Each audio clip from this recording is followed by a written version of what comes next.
दोस्तों, एक भाई अपनी ही सगी बहन को बीच बाजार चाकुओं से गोद गोद कर जान से मार डालता है। आखिर कैसा क्या हुआ था? अगर आप लोगों को इस घटना के बारे में पूरा जानना है तो आप लोग हमारे वीडियो को अंत तक जरूर देखें। नमस्कार दोस्तों, मेरा नाम है जोकर। स्वागत करता हूं आपका जोकर न्यूज के एक और नए एपिसोड में। यहाँ पर एक लड़का होता है जिसका नाम होता है नारू, और उसकी एक बहन होती है जिसका नाम होता है रीना। और जो नारू है उसकी उम्र होती है 21 साल और रीना की उम्र होती है 19 साल। यानी कि भाई बहन से बड़ा था और बहन भाई से छोटी थी। हंसी खुशी परिवार रहता है, उनके मम्मी पापा रहते हैं, यानी कि हम दो और हमारे दो वाली फैमिली थी।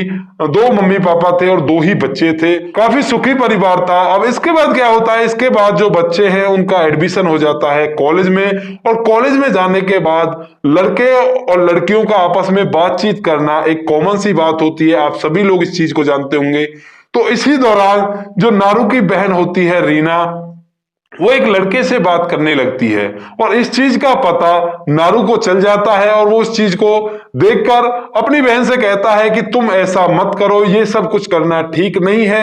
ये जो लड़का जिससे तुम बात करती हो ये हमारे परिवार के लायक नहीं है, और तुम इस तरह से इस तरह की हरकतें करके मेरी बेइज्जती यहाँ पे करवा रही हो। क्योंकि दोनों ही बहन भाई एक ही कॉलेज में पढ़ा करते थे। अब दोस्तों, इसके बाद जो रीना होती है वो अपने भाई को आश्वासन देती है कि ठीक है, मैं अब इसके बाद इस लड़के से बात नहीं करूंगी।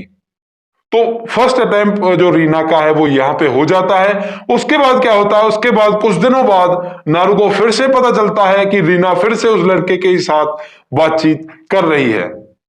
इसके बाद जो नारू होता है वो अपने घर पे जाता है। जैसे ही कॉलेज के बाद घर आते हैं तो घर आने के बाद अपने माँ बाप के सामने रीना को समझाता है, और मम्मी पापा से भी बताता है कि ये इस तरह से एक लड़के से बात करती है और उस लड़के का जो स्टैंडर्ड है वो काफी कम है, और ये उससे बात करती है वो हमारे परिवार के लायक बिल्कुल भी नहीं है। तो माँ बाप भी उस लड़की को वहां पे धमकाते हैं, डराते हैं और समझाते हैं एक तरह से कि बेटा ये सब कुछ करना ठीक नहीं है, अपने लेवल का कोई बंदा देखो। क्योंकि यहाँ पे लड़ाई सारी के सारी लेवल की थी, और लेवल के साथ साथ एक ये भी थी कि लड़के को इस चीज से शर्मिंदगी महसूस होती थी कि उसकी बहन किसी और से इस तरह से बातें कर रही है। क्योंकि हमारे समाज में इस तरह की बातों को एक अलग ही नजरिए से देखा जाता है। और दोस्तों, उसके बाद क्या होता है, उसके बाद जो रीना होती है वो फिर से अपने परिवार को और अपने भाई को ये आश्वासन देती है कि मैं इससे आगे उससे बात नहीं करूंगी। अब दोस्तों, कुछ दिन और निकलते हैं, और कुछ दिन निकलने के बाद जो नारू होता है उसको एक लड़का आकर बताता है कि तुम्हारी बहन उस लड़के से फोन पर बातें कर रही थी, और बातें करने के बाद वो उससे उस जगह बीच बाजार में मिलने के लिए बोल रहा था। अब दोस्तों, इसके बाद जो नारू होता है वो आग बबूला हो जाता है, और आग बबूला होने के कारण वो एक चाकू लेता है, और चाकू लेकर भागकर उस जगह पर जाता है जो जगह उस व्यक्ति के द्वारा उसको बताई गई थी कि यहाँ पे तुम्हारी बहन उस लड़के से मिलेगी। और वहां पर जाने के बाद वो देखता है कि उसकी बहन उसी लड़के से वहां पर बातें कर रही थी, और इसको देखने के बाद उसका खून और खौल जाता है, उसका गुस्सा 7वें आसमान पर पहुंच जाता है। वो दूर से अपनी बहन को आवाज लगाता है कि रीना, तूने ये अच्छा नहीं किया। इसके बाद जैसे ही रीना पलटती है और जिस लड़के से वो बात कर रही थी वो लड़का वहां से और उसके भाई के हाथ में चाकू देखकर भाग जाता है। और जैसे ही रीना पलटती है तो नारू आकर अपनी बहन के पेट में चाकुओं से बार बार ताबड़तोड़ वार करने लगता है।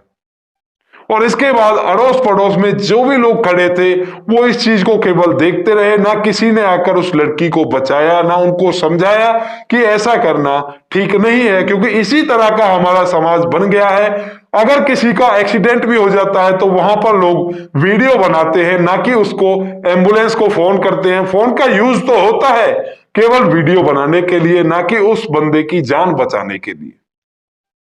क्योंकि कुछ इस तरह के समाज हमारा बन चुका है। अब दोस्तों, उसके बाद क्या होता है, वो पेट में बार बार चाकुओं से मारने के बाद उसको संतुष्टि नहीं मिलती और चाकू को लेकर वो गले की तरफ चलता है। तो उसकी बहन रीना उससे कहती है कि भाई, मैं इसके बाद ऐसा कुछ नहीं करूंगी, मुझे माफ कर दो।